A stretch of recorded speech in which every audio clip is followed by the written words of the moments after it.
But it all leads to one thing. When you break, you break. We've only got £75 for the shopping this week, and they've worked all week, fucking busting their ball bags out in the sunshine.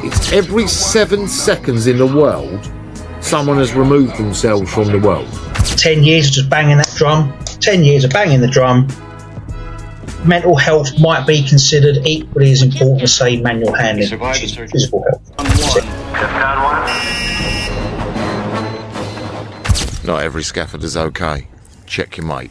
Please donate 5, 10 or 20. Latte, don't buy it, donate. Let's sort out mental health in scaffolding. Please support and take care, brothers and sisters. You know, yes, we're both banging the drum. The scaffolders are the most important people in scaffolding. I think that's without debate.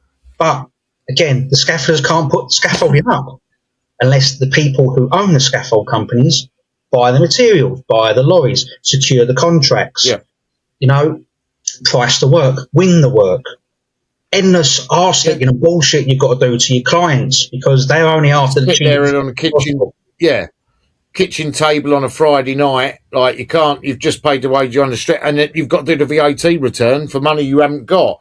You know, that kind of stress. Everybody's got different stress, everybody's got different pressure, but it all leads to one thing. When you break, you break. Yeah.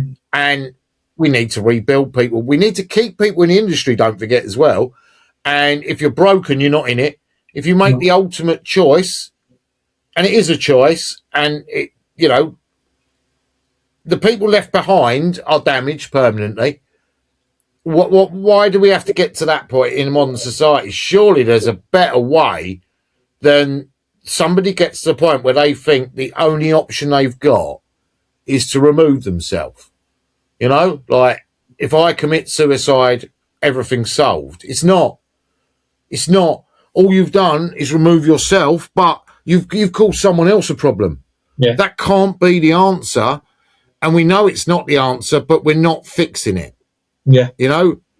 And whether it's young people, old people. Again, you know, I worry about young people, essentially, like I said, got them kids and that. And there's old people out there struggling, definitely. And another pressure, you come to the end of your career, like you can't physically scaffold or whatever, and like you don't want to be a tag man.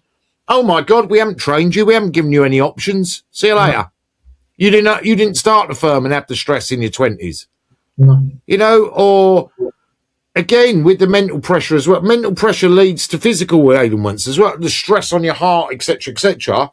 Like the release valves. We need built-in release valves. Andy Mann's Club, ideas like that. Hopefully that works. We used to have release valves, I think, in scaffolding in the UK. It was called going to the pub. Mm-hmm. Got hijacked by all the Champagne Charlies and the White Powder Brigade, right? Mm-hmm. That's blunt. That did screw it like that. Society changed. People can't afford to go to the pub all the time. We've had lockdown. People didn't go to pubs are shut. Pubs are expensive, blah, blah. The idea of going to the pub after work for a couple of pints wasn't, I must have the 2 pints, you know, like the alcohol. I'm chatting to 4 other lads here. We're having a laugh. We're relaxing. I'm going to go home in a better state of mind. Yeah. Now, that might be that I go to the gym now. The problem with the gym is as well, unless you've got proper training partner, you're trained on your own. Yeah. So you're isolating yourself. You're on that treadmill with those thoughts spinning in your mind. The endorphins aren't going to stop the thoughts. They make this feel good. Mm-hmm. They can make it look good. They're not stopping it. I don't think people quite grasp social interaction, sharing the problem, because it's not allowed. You're not allowed to share a problem. You're not allowed to come out and say, I've had a problem in the past, you know. So, like, obviously Aaron King, like, I've been on the pub with him and things, and, like, you know, like, Aaron's had problems in the past, blah, blah. He's very open and honest about it. He and I have discussed things about the pressures and the mental pressures and everything. And no angel, I've had issues with substances in the past, like gambling went to a very dark place. So gambling in a very short period of time. I must have an addictive personality. I get that. You understand yourself as you grow older, avoid situations and problems. But what if there was people everywhere that could help you with that? And you wouldn't have to make those mistakes yourself. And the people who've made them pass them up, a real structure throughout scaffolding led by the industry as a whole, maybe as a, like a foundation or one of the trade bodies gets involved and we build, so it's not about making the site safer all the time. It's about looking after the people as well. And I think that's a thing that's missed, Well, yes, we're on about scaffolding again because we're scaffolders, but across construction, that's a thing as well. And outside, so construction, it's 1 in 4. I don't know what the figures are in society, but let's be honest, there's the madness of this global society we live in. I think someone told me it's every 7 seconds in the world, someone has removed themselves from the world. Well, that's quite alarming statistic. I'm not a mathematician, but that's a lot of bloody people in a week, isn't it? It's a lot, yeah. And God forbid, I think as well, again, we're parents. Not everyone is. I get that. But I worry about my kids. I don't want my kids in that position. I don't want my kids thinking the only way out is that option. Do you know what I mean? I'd hate that. And again, that's the guilt you'd have as a parent left behind. Why didn't I do this? Why didn't I do that? Why, We need to come together and we need to have conversations and just be blunt. You can't get on the gear at a weekend and think your problems are solved. You can't go online gambling and think your problems are solved. They're still going to be there, but you've added to them. Yeah. What is the way to fit? It's not one size fits all. We need strategies. And you're right. If you're not right up here and you're working, you can cause problems for other people safety-wise by dropping things on people, whatever. Yeah. Or maybe you're just not on it that day and they've got to carry you and they have to work harder and it's 40-degree heat in a mine. That's not fair on them as well. So the whole of the safety culture, the whole of all these safety people, like Rams, as we said, everything, start thinking about mental health. Start involving mental health in it. I don't know if we all need to go like the Japanese route where they all do exercises every morning and you see them in the factory. I don't know if that works. It might not. But if something works for 20 people, spread the news, roll it out. Let's help people. Yeah. I think something like monitoring is a good idea. Just going out and just doing it.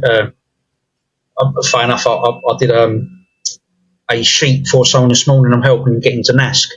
So I've done a couple of little bits for them this morning on the computer. Just a check sheet that they go out with, just asking like site safety. So the scaffolders working within their RAMs, have they signed in, have they got barriers out, where's the lorry parked, is it within a suitable distance, so they wearing their PPE. The bit at the bottom I put in there, a bit of a bigger box, it was like little boxes, not tick box I made, was feedback from the scaffolders. Is there any requests or concerns the scaffolders have? Maybe something like that, I know the scaffolders.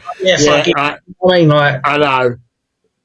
I'm laughing because I know it'd take a while to implement that, but I know if it's happening. I've had suggestion box in a couple of firms and that, and I know that's a hard thing to get past to start with because it's like, sod off, or I need a pay rise, or my van's crap, or whatever.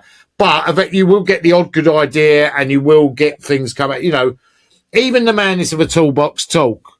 I deliver toolbox talks on different sites nowadays on mental health and stuff, and I get stared at, and I've lost half the people just as soon as I talk this a fucking toolbox talk off. Not interested, mate. But the odd one, and I've had a couple where I've told you before, like 2 of those people I've had to, come to me afterwards. We've set up like talking on the phone and everything, and I've visited them a few times and we've done some counselling work, and touch wood, they're both still here and both a lot better than they were. And other people I've counselled on substances in the last few years, they're still, I've lost a couple of people in my life, not through counselling, I haven't that yet, thank God. But I mean, I was thinking about it the other day, I've lost 4 brother scaffolders that I've worked with, and 2 were really good mates. One blew his brains out, for God's sake, and I mean with a shotgun. And that's why it matters to me, because I know I've been dark, and I think, Jesus, it's just, is that the answer? No, it's not. And it's horrendous. It's horrendous. There's no quick fix, but awareness is there. So if we've got awareness, there's a problem. There must be solutions. That's where my head's at, you know? Yeah. Culture. It's a culture, culturally. So scaffolding's quite a stubborn culture. You know, we've always done it this way. You know, if you've worked a certain way for a certain amount of years, it might have worked then, you know, don't work anymore. Yeah. It's that we've always done it this way. This is how we're always going to do it. And it's that culture. I've had it with companies. I've done bits. Not my dad's firm. Can't see it from my house. Yeah, I know what you're saying. That's it. Yeah. I've done work for companies. Haven't been putting up particularly very nice work, and they've got rid of a few of their blokes, and they've employed new scaffolders, and the work consistently remains pretty poor. And I try and explain to them, it's not the scaffolders, it's the culture. It's a cultural thing. And once they get in the rut, whether the company has a certain way of working, once they get, so potentially might be able to use the bad points of that cultural thing, might be able to use it to our advantage. You know, introduce things like once a week, even get the blokes back to the yard an hour early. So, shock horror, you know, that hour over the course of a year might end up to 752 hours. It might mean £5,000 or so. But that's fine. I can understand the commercial problems with having something like that in place. I've come to understand that now. Now I'm not a scaffolder anymore. Now I'm on the other side of the fence doing what I do. I can see things from both sides of the fence now. But even so, I have the blokes come back to the yard an hour early and sit down and have a chat with them, you know, make the effort rather than fucking, and I don't want to dig people, rather than shooting off in your Range Rover, you know, and then going, I'm going to fucking Dubai again. See you later, lads, you know. And they're like walking around Tesco's with a calculator. They've worked all week, got a calculator in their hand. It's like, we've only got £75 for the shopping this week. And they've worked all week, fucking busting their ball bags out in the sunshine, you know. Maybe just have a little bit of thought and a little bit of empathy. Yeah, I mean, I'm not wishy-washy. I'm not that person, you know. Yeah, no, but like even to like I don't know how old school scaffolding, whatever. Like your boss would buy you a pint every now and then, or he'd take you for breakfast. Right, and just literally that breakfast, it was just like a bright, but you appreciated it. I don't know if people appreciate everything now. I don't know. It's modern society. It's very much I want. Mm-hmm. But those bits that used to happen, I don't know. There's firms out there still doing it, trust me. And there's firms who do care. You know, it's not all doom and gloom in the world. Oh, no, but there is. Just that little bit of breakfast every now and then and having a chat was brilliant, because even if someone wasn't having a problem at work, but they had a problem with their, you know, like their missus, and they couldn't talk to the lads they work with, they might have spoken to the boss, just said, I can't do the overtime. Why not? I can't do overtime this week, and I've got issues, got blah, blah, blah. And that just released it. They'd have a little chat, and then maybe, like, you know, bosses sometimes, you know, like, been there, done it, got the T-shirt. You say to the lads, like, yeah, leave me alone for 5 minutes. What? Don't take the fucking piss out of him this week. You know, like, that was a bit protective, but it worked. Yeah. We can still do all that. We can still do what we need to do. But overall, we need proper strategies and plans. Yeah. Whether it's a helpline that's you know, dedicated 24 hours a day. But you've got Samaritans and it doesn't always work. No. But they've got too far by then. Do you know what I mean? What I'm trying to think of is, it's like scaffolding itself. The base is everything. Like you don't get your base measurements. You don't put the base plates in the right place. The scaffold's no good. And you've got to try and, you know, like you've come up under the soffit, you've got to put punches in, you've got to do a cantilever. Yeah, it's because you didn't bother looking up, you didn't plan ahead. Yeah. If we can get structure and planning in place, maybe we can help people not get that far down the line. Yeah. And then the set of scaffolders that have got a better way of being mentally, you know, strong and not having these issues, they help the next lot.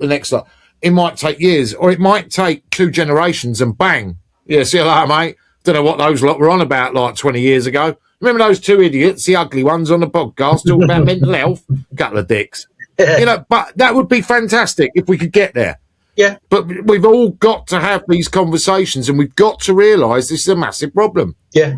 I think people consider physical health sorry, they consider not with physical health, but say manual handling. People starting to consider manual handling. Yeah. It's physical health.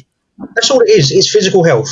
It's if you've got to work, if you've got to walk the gear, an extra 150 foot, and the job goes on for 6 months, that has a considerable amount of damage more on your body than, and it takes more time. You know, that's the other factor as well. Then I don't know, getting a V barrier on the job, or making arrangements to put a lorry closer, or I don't know, giving the fucking crane driver an extra 50 quid and saying, look, mate, give us fucking 10 lifts with that crane. Whatever's got to be done, But the same needs to be done with mental health. I mean, a good company, not a plug or anything, but a good company, you got SRT, you got Danny Cooper. He actually takes the time to bring in people like financial advisors and stuff. He done a post on it where out of his own pocket, financial advisor would turn up and he'd talk to the scaffolders and say, look, you're all earning good money, and he's not a tight arse. He pays his blokes good money. You're all earning good money, and this bloke sat down with him for a couple of hours. You got all back to the yard at 2 o'clock on a Friday. Not saying that every company can do that. They might not be set up for that. Not saying every company should do that. But just something. No, but it's a great idea, because credit card debt is a massive stress. Yes. And before you know it, the bloke's working Saturday and Sunday. The stress is building because he doesn't see his partner or his children and blah, blah, blah. That destroys his home life, but he needs the money to pay off the debt because he put himself in debt at the wrong time because mentally he thought that was what he needed, blah, blah. Yeah, education like that, fantastic. I've just had a fault because I'm looking in my bar here. I've got NASC. I've got my pocket-sized TG20 books. I've got 3 of them, 3 different versions. I've got 2 versions of SG6, and I've got 2 versions of SG4. Now, those pocket-sized books contain a lot of information and guidance, and lots of pictures. I don't remember ever seeing one for mental health. Maybe that's something we need, is like a pocket size. It would be digital nowadays before everyone flags up, blah, blah, blah. And NASCAR moving digital, everyone's moving digital. But what if we had a book like that gave proper advice, purely for scaffs, obviously, in scaffolder language of, like, you're in debt, blah, blah, blah. Right, do this, do that. You can have an IVA. You can go bankrupt. Right, this will do this, this will do this. The downside is this, but this is the positives. Going bankrupt, ultimately, but you're debt-free. You're debt-free, son, madam. You are looked after, just that. I don't know, or that. And oh, yeah, there was something in that book. Oh, that bloke waffled on at that NASC thing. I don't know. Or, you and I maybe can do this later on. Like, we'll get the collective going in that, and maybe that's something we can do. Because I tell you now, the answers aren't always available through, and you'll love this, Grok and other such AIs, because they're not human. No. So AI can't solve mental health issues because it doesn't understand. It's got no emotion. It's got no skin in the game. It just doesn't get it. This is a thing. If you argue with it, it just, I'm sorry. I can't do that. I can't. And winds you up. Yeah. And then you tell it, you're taking the mickey out of me. Like an AI, like, done the madness of this. You'll start arguing with it. It's like, I appreciate how you feel. No, you don't. You're not real. Real people, real situations, real lived experience. Give advice. Write it down, put it digitally, etc. Get the stories out there, videos of people. So Silent Voices, I've been chatting to them today. Like they've got videos on their website and everything. Wow, yeah, hard hitting stuff, like just to trigger things. But if it clicks with one person, that one story matches them at 90%, it will help. The stuff Movember do, like I love Movember, I'm raising money for it all the time. It helps, There's people as well who, so take Movember, it's called mowing. When you grow your moustache and you make money, it's called mowing. Simple, M-O. People put stories in there of why they mow. And a lot of the time it'll be because someone they know has been affected by an issue. So it might be prostate cancer, etc. But like on the subject of this, mental health, Someone's taken their life, or a partner has collapsed mentally and had to be rebuilt, or their son, or their daughter, their brother, their you know what I mean? So, but all that real world interaction and all those real stories have impact, and they're lived experience that can help. Yeah. You know, again, talking about it, you know, we go on about start the conversation. It's a thing you're taught on mental health awareness as well. Start the conversation. But the conversation, by the way, is that, like, are you okay? All right. And then you have to sit and listen. And at the end you go, okay, here's some phone numbers. They'll help you. Like, that's not mental health first aid. No. That's just literally, like I said, it's just signpost. There's the toilet, mate. Off you go. Yeah. Yeah. I think I've got incontinence. And the doctor goes, well, there's the toilet, mate. Crack on. Yeah. And you can get nappies in Tesco's. He's not going to do that, is he? He's going to say, we need to sort out the issue. It could be prostate cancer if you're a man, blah, blah, blah. Or you know, you need to do some strengthening exercises on your bladder, etc., etc. The drink you're drinking is affecting you, and you need to switch to. There's a proper diagnosis and a proper set of solutions. Mm-hmm. Mental health, go to Samaritans. I don't know. I get so frustrated because I just think it's utterly insane. Yeah.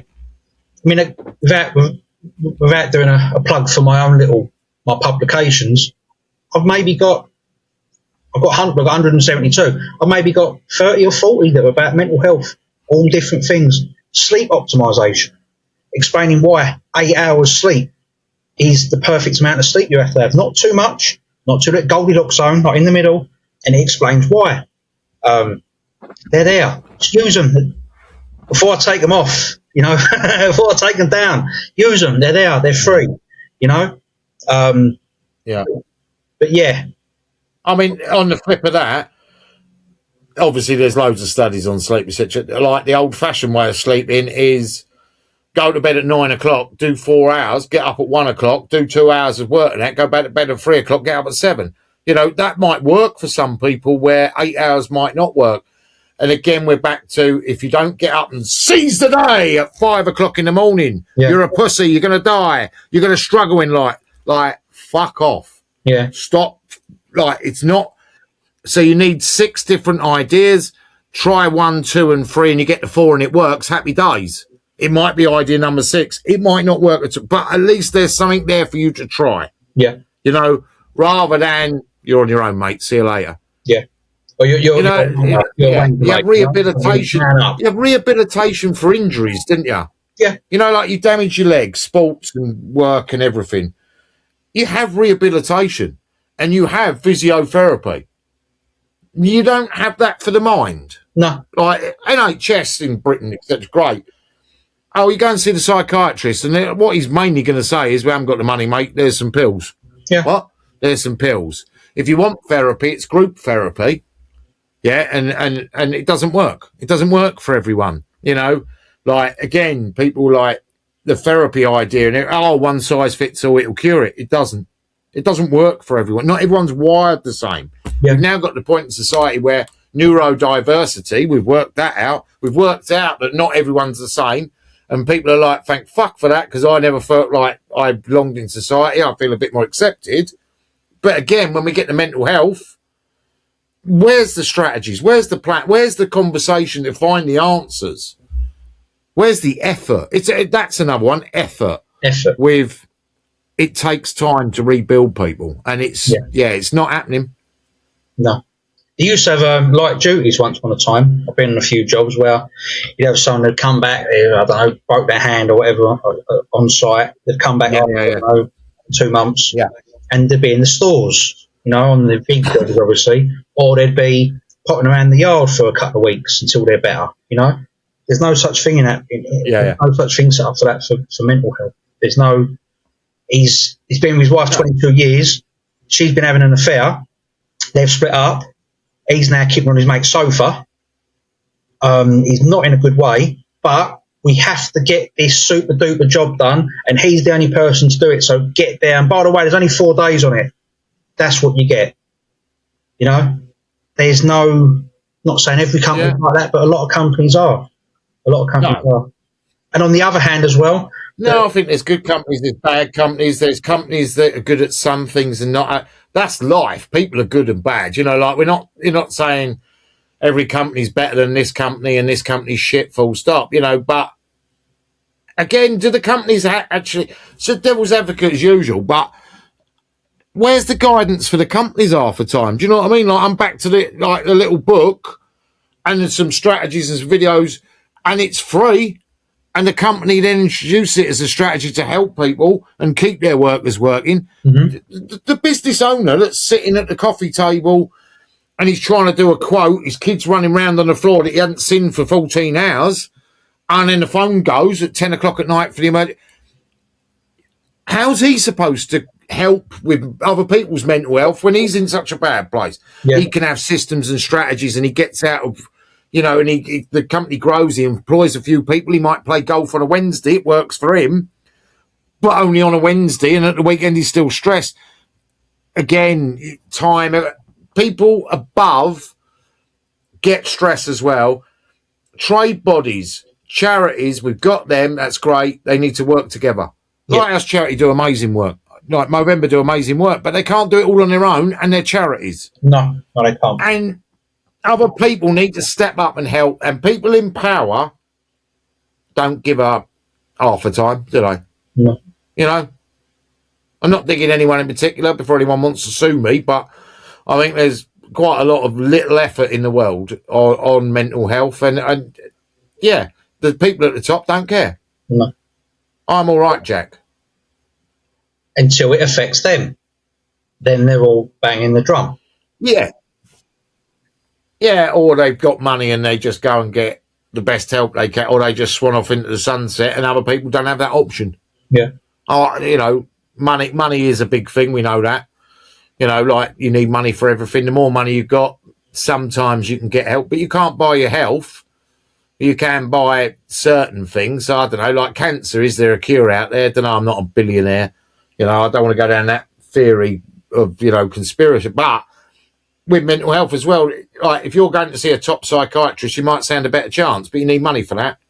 That ain't talking to your mate on the scaffold. But if your mate on the scaffold had a bit of training, or he could say, go and see Dave the Yardman, he's been on them courses and he's got bits, and Dave the Yardman helps you, fantastic.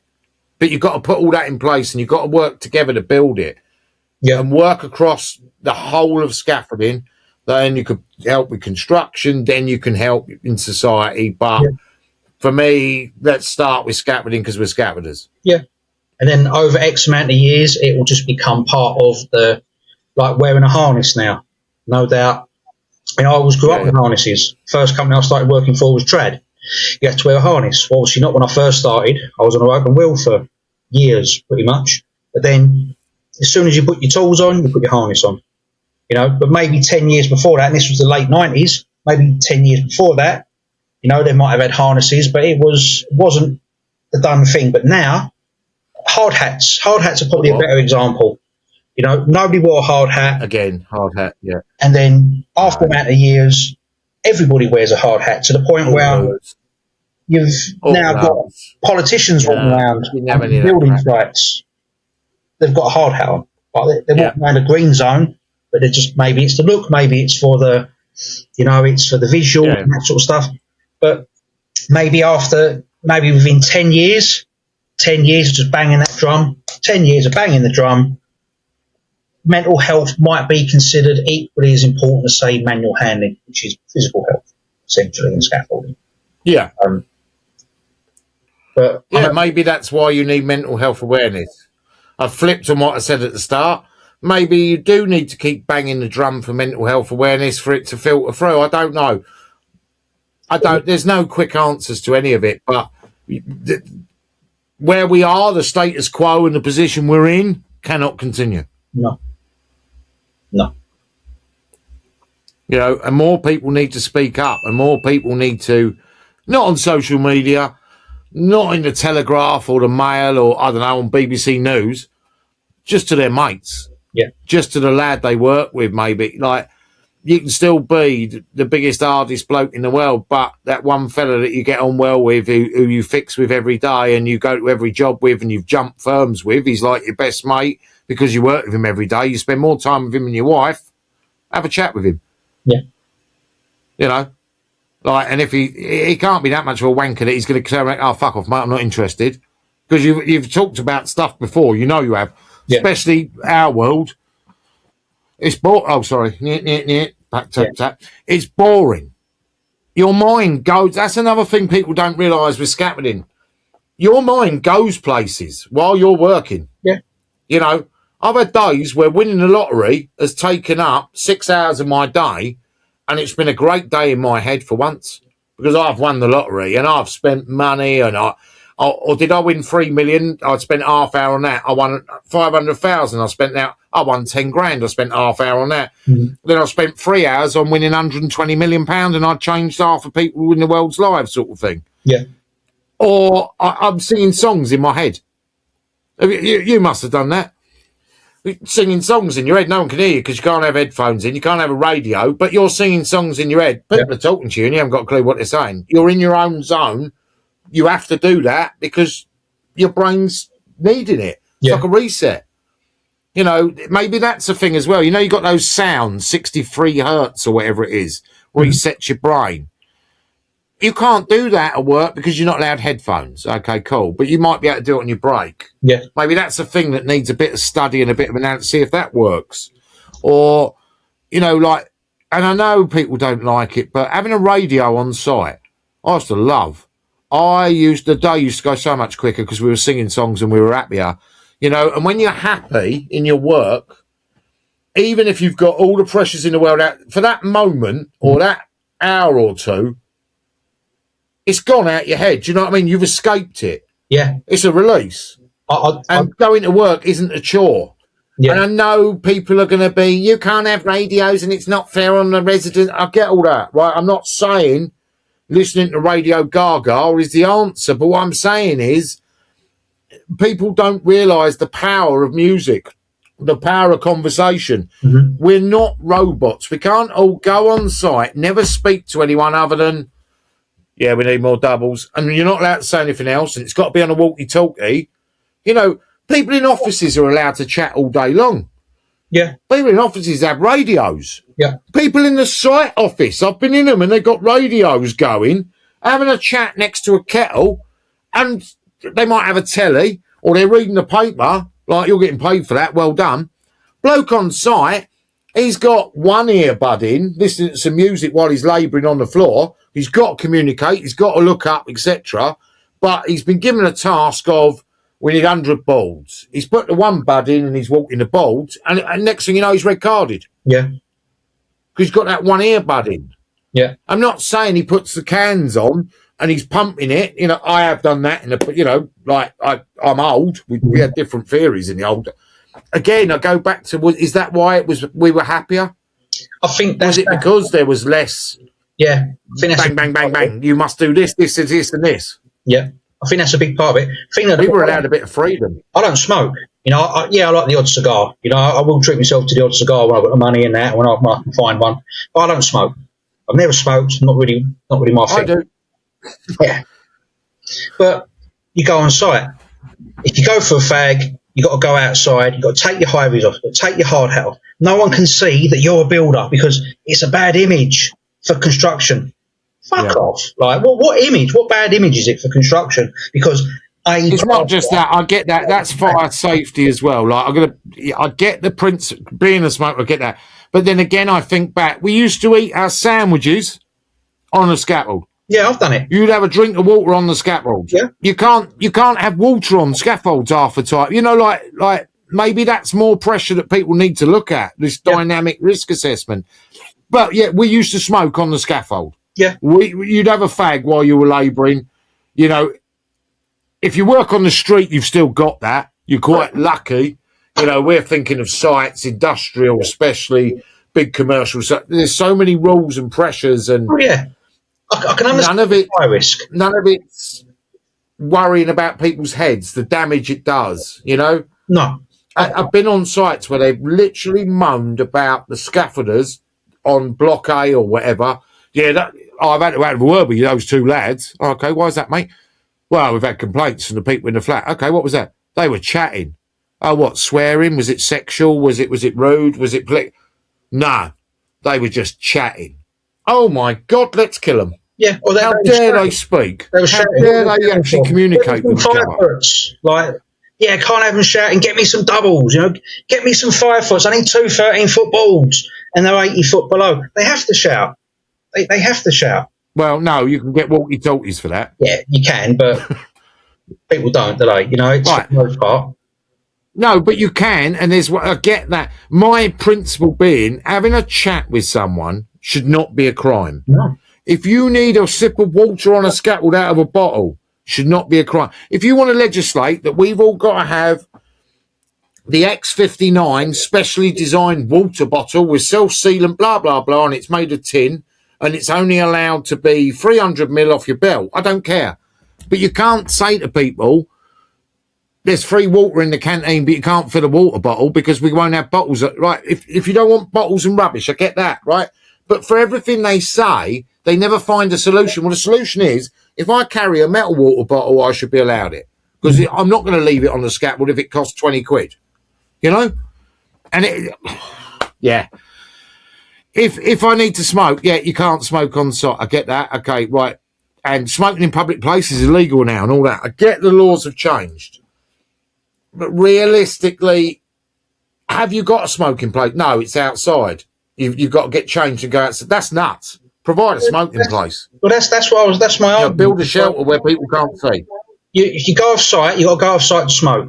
You can't be wearing your high vis. You can't be wearing your hard hat because it gives the site a bad image. Opposite from an office, people are all day long chuffing, all day long. They literally put a fag out the start of it, you know what I mean? And it's like, what about them? Oh, no, that's different. That's them. We have an image to look at. Yeah. Are people going to think of construction workers any less because they act exactly the same as everybody else? No, they're not. So there's this corporate bullshit as well that's just sprinkled on. And even you go out, you got to wear, I'm getting a bit ranty now. You got to wear long sleeve t-shirts. That's fine.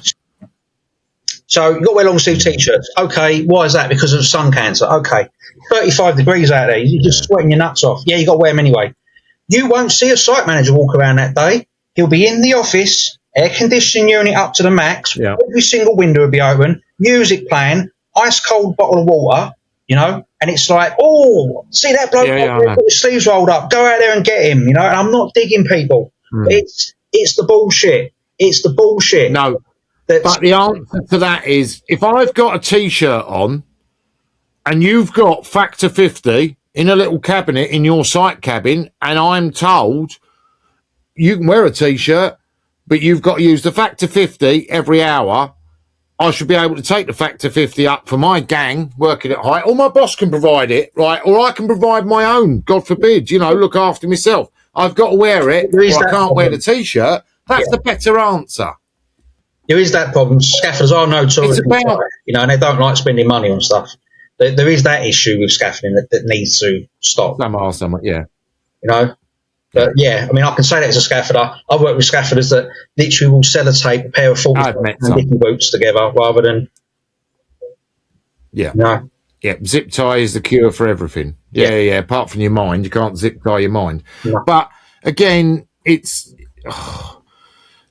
not just us, the scaffolder. It's the people we interact with that cause pressure and stress, and can't do our job.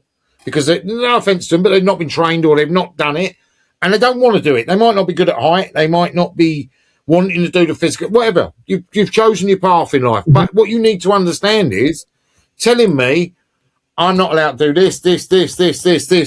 What actually am I allowed to do? We can go to work. Yeah, brilliant. My home life's collapsing. I'm 100 grand in debt. I've got an addiction to gambling, which I can't discuss. And here's another one, right? The modern world. If you turn to someone on site and said, I think I've got a drug problem, that site agent, what's he going to do? He's going to drug test you. You failed a drug test. Do you know what happens? You're red carded. You lost your job. Yeah. So you hide it. Yeah. You're masking that problem. people are masking addiction. People are masking the mental health issues because, you know, like I can't go necessarily, like, oh, yes, we love everyone. We've got lovely signs here. Mental health matters. Here's the policy. By the way, if you come and tell me that you're having mental health issues, that's unsafe. You're a scaffolder. You work at height. You've got to go. So what happens is he's lost his job after telling someone he's got a mental health issue.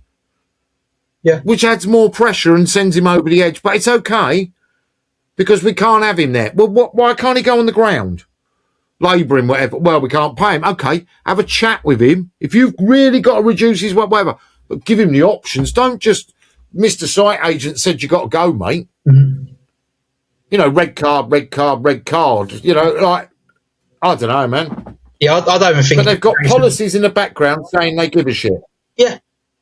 I don't think it's a case of they can't pay them. Right? It's just, these companies, they waste so much money. They waste... I've got a saying. They will spend £1 to save 50p, which in argument, in what I mean by that is they've just wasted 50p, you know? And it's, I don't even think it's a money thing. I think it's the easiest thing for these people to do is pretend they give a fuck, and when the time comes they have to put some effort in, like you said earlier on, effort, they go, off you go. See you later. Can't help you. It's not my job, mate. I've got this to worry about, I've got that to worry about. You know, and yes, they may be under pressure, but it's... Going back to all this basically this podcast is probably all about, in a roundabout ways, going back to is quit the bullshit, quit the virtue signalling, and actually start giving a fuck. Actually start putting a little bit of effort in. Practice what you preach. Be proactive. Yeah. You know, it's and after X amount of years and a little bit of effort, and I know we live in a world where it's instant, you know. I'm starving. I ain't going to go out there and cook for 2 hours. I'll ring up and get it delivered in 20 minutes. Yeah, bang, it's there. We live in that instant world. But if people was to put a concerted amount of effort in, 5% effort into something, and thousands of people were to do it, 1% effort, but thousands of people were to do it for a concerted amount of time across entire industries, entire sectors, after a certain amount of time, it would change the culture of people taking mental health seriously. Start with scaffolding, sod everyone else, and it will be fine. Especially the brickies. We are the world's greatest trade. We can lead with this. Yeah. We can help. We can help each other. You know what I mean? Like, you know, like I'll bang the drum. Don't know where I'm at. Scaff champ, right? Ambassador Global, love it. I go there. I have the greatest time. I talk to other scaffolders, and it lifts me up. And I know scaffolders look after scaffolders around the world. And I've seen it on sites. You've seen it. I know there's the odd one that, you know, and whatever. But I've had times where I've probably been the biggest arsehole on site. But then I've had other times where I've tried to help people and they've helped me. That's life. Everybody's different. But we can help each other globally and nationally in the UK to start fixing some of this shit rather than just brushing it under the carpet with a policy. Yeah, I think you are. Well, on that note, stay safe, people. A new service and communication on wellbeing is being launched entitled Silent Voices. Led by Mick Shaw, Silent Voices is a powerful message about mental health and wellbeing in the construction environment. Over to you, Mick. Hi, my name's Mick Shaw. I'm a new member to the safety team here at Align JV. Along with my normal day-to-day duties, I've got a really, really important message what I want to get out, and I really hope everybody takes their time to listen. Last year alone, 507 hard-working men and women took their own life in this industry because we felt we had nowhere else to go. Out of all the industries in the UK, construction is #1 for suicides. 507. We have to get this number down. We must change it, and we can only do it together. I hope you're going to be with me on trying to do this. I'm a very simple guy, but I think I've got a way how we can do it. We dress up in high-vis orange or yellow. We put our rigger boots on. We have to feel a bit rough, a bit tough, and the reality is nothing at all like that. We work a lot of hours together each week, but we'd still sometimes rather trip someone up than pick someone up. It needs to change. We would rather stand back and snigger rather than go over and help. But we just need to be a little bit kinder, a little bit friendlier, a little bit nicer, a little bit more like we like when we're not in this orange IVs. When we're just brothers, dads, sons, uncles, sisters, wives, mothers. We need to change. 507 silent voices last year tell us we need to change, and we need to do it now. 507 silent voices are relying on us to do something. Thank you for listening. For even more context, there were 31 deaths from construction accidents last year, which is indeed a terrible statistic. But suicides in our industry add over 16 times more deaths. 16 times. That's 2 more dead today. 2 more every day.